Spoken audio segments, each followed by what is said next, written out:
Hello, Dallas. How are you? Hey, Mike. How are you? I'm great. It's awesome to talk to you. I've been a huge fan of yours actually for quite some time now, since 310 to Yuma. So Oh, cool. so it's exciting to talk to you. But obviously we are going to talk about The Walking Dead. So let's start with that, and we'll work our way back from there. Excellent. So how familiar with the show were you when you got the part? I was familiar in that I had read the comics, as a sort of semi-fan. I say semi-fan because I hadn't really been a fan of comics, but another acting role had drawn me into them, and Walking Dead was one of them, and The Preacher was one of them. Yep. And then I watched probably the first half of the first season, and then, like, fatherhood and kids sort of took over, and I sort of fell off. Right.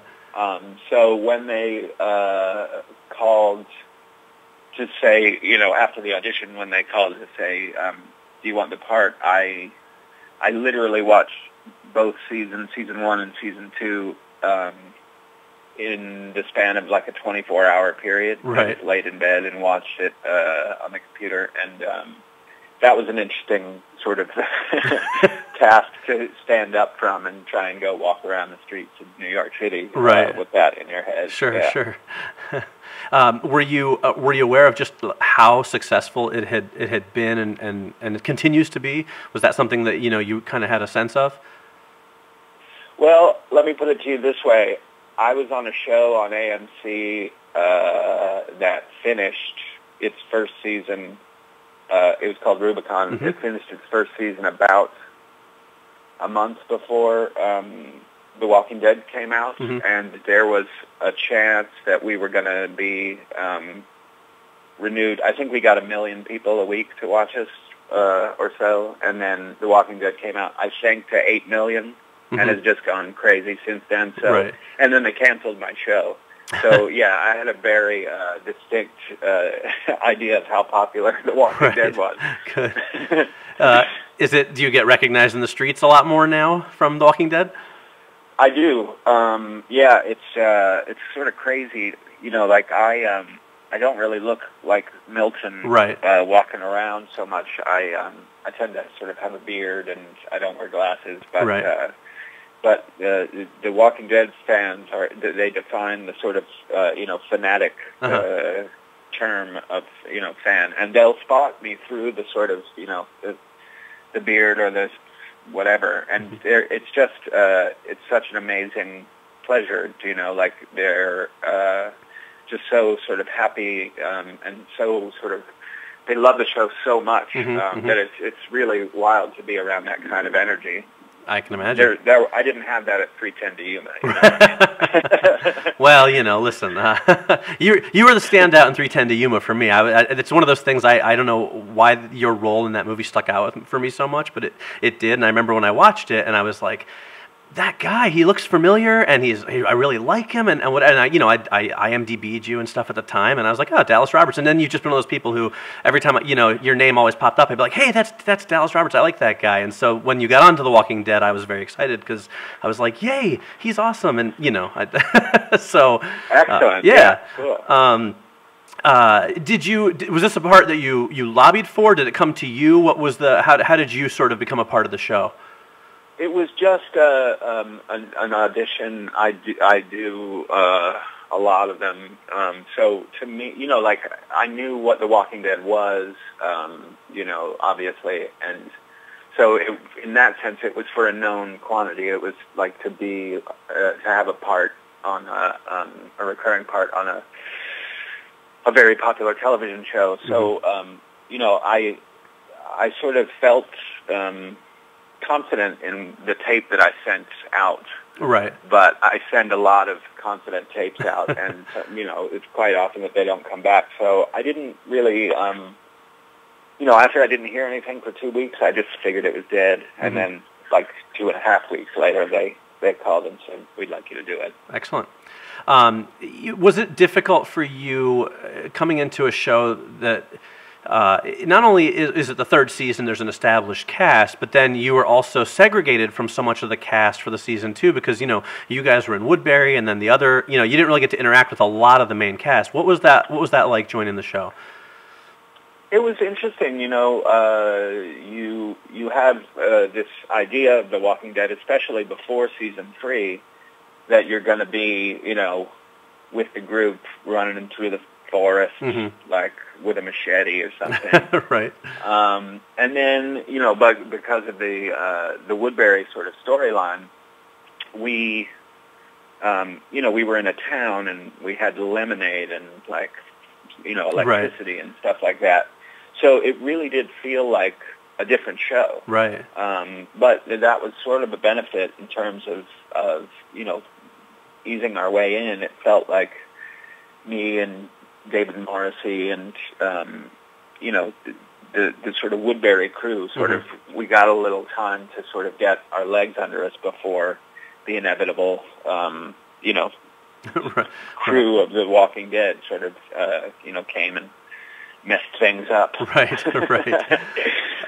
You obviously spent a lot of your screen time with David Morrissey and Laurie Holden. I mean, the three of you guys were sort of the core of the Woodbury bunch, as you said. What was the three of you? What was your working relationship like? Did you guys form kind of a tight bond, or? Yeah. It's a great thing about my job. Like you make sort of fast friends because you're working together in this really sort of black magic sort of way. You don't know what's going to happen. It's not like anyone can nail the board into the other board the right way. It's just going to get nailed into the, so you have to depend on people really quick. And I found with both Laurie and David that was, a really easy thing to do. And, because of the sort of scheduling and because of the character dynamics, it was sort of rare that we were all three together, especially, we generally wouldn't talk about things together. So that kind of 2 by 2 by 2 situation, I think, set up some nice, drama in the latter half. Sure, absolutely. All right, now I'm going to get into some. I'm going to avoid any spoilers here because I don't know if people have all watched the show yet. But you worked with a lot of zombified actors throughout the season, and for the most part, you avoided zombification. What's the experience like of working with people that close up who are playing zombies? Is it unusual or challenging in any way, or is it just like working with a regular co-star? No, it's of course like working with a regular co-star, but that regular co-star has already been in the makeup chair for 2.5 hours by the time you sort of get there, and they, you do your best to sort of communicate. Oftentimes, it's difficult for them with, sort of fake teeth in, fake eyeballs. It's hard for them to see. So, you do your best to sort of try and make them feel comfortable. Right. It's, but, Greg Nicotero and that crew, they do such a crazy, amazing job with that, with the special effects. And it's, it's sweetened up for television, but I swear to God, like when they walk up just without any, contrasty cinematography or, sort of extra blood splatter. Right. It's just it really is a sight to behold. It's an amazing sort of working environment in that way. I can imagine. Now, The Walking Dead is probably one of the most intense shows on television. When you guys are filming, do you have the chance to have fun? Is there a fun atmosphere on set, or is it all grueling all the time? Oh, no, yeah. I think, at least on the projects I've worked with, the more grueling it looks, the more hilarity is going on off, when the cameras aren't rolling. Right. You just can't stay in that, you can't stay in that place for 9 months or 6 months or however we shot it. You just can't be that sort of tense and paranoid and freaked out. You just kind of have to burst the bubble, and it's fun in that way to sort of, David and I remember, half the times we would, we'd be standing at a door ready to enter and have to sort of like hit each other to stop laughing before we walked in and did some real, serious sort of business. It's fun in that way. Right, right. Speaking of grueling shoots, let me switch topics just for a minute. The Gray, an excellent movie that you were obviously in, and I don't know how much of that was filmed where, but it looked like an incredibly difficult film to shoot. I mean, it looked like a really, really challenging experience. What was that like for you as an actor? It was totally like as cold as you felt watching it. Right. That's how cold it felt doing it. It was, I think the worst we hit was negative 37 degrees. God. And you would think that like there isn't really a difference between negative 20 and negative 37, but right. There's really a difference. Yep. Yep. Again, that was, number one, it felt like when I was a kid and I thought like maybe I'll be in movies. Mm-hmm. It's the one that felt the most like that. Right. To me, because we were literally on a mountain in literal hip-deep snow, right. walking through a literal blizzard. Right. There's no acting required there. Sure. But just like with The Walking Dead, that kind of intense movie and those kind of intense circumstances breed for hilarious hijinks. Mm-hmm. So we laughed ourselves through it. That's good. Another movie of yours I watched recently that I enjoyed quite a bit was The Factory, and you played a really disturbing bad guy in that movie. I did. And you usually tend to lean more towards the, even like Milton, who's on the kind of the quote the bad team, but he was still sort of the conscience of the Woodbury group. Is it fun to get to play the bad guy and do stuff like that sometimes? Absolutely. I mean, that's, sort of the joy of the job I do is that you wear a bunch of different hats. Mm-hmm. That was, it was just a crazy ride through sort of Montreal. I think we shot that in February. Mm-hmm. Again, I don't know what it is with me and like extreme weather movies. I noticed that. I did notice that. It's really fun to sort of put on the sort of twirling mustache and the gnashing teeth, face and right. go, hide hookers in your basement. Right. Yep. You seem to go back and forth pretty regularly between movies and television. So what draws you to a role, or how do you decide what part you want to play, now? I try to find something that I can upend a little bit. Mm-hmm.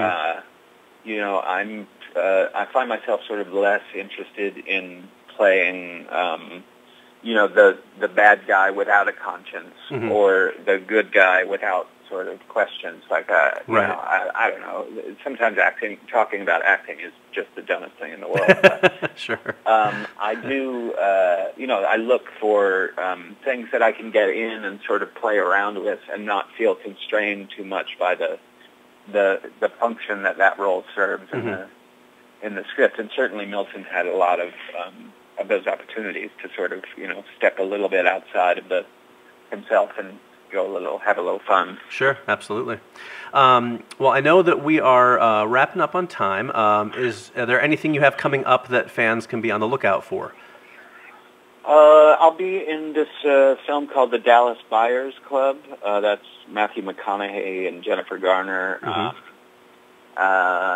And I'm in this CBS television show called Unforgettable that's mm-hmm. on Sunday nights, as long as you don't live in New York City or Dallas or LA and right. have Time Warner Cable. Right. Yeah, that sounds good.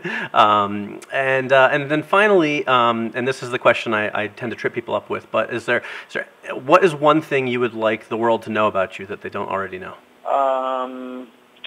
What is one thing that I would like the world to know about me that they don't already know? I'm getting better at cooking. Oh, there you go. Yeah. It's a great skill to have. Absolutely. Excellent. Yeah, totally. All right. Well, Dallas, thank you so much. Thanks so much. Take care.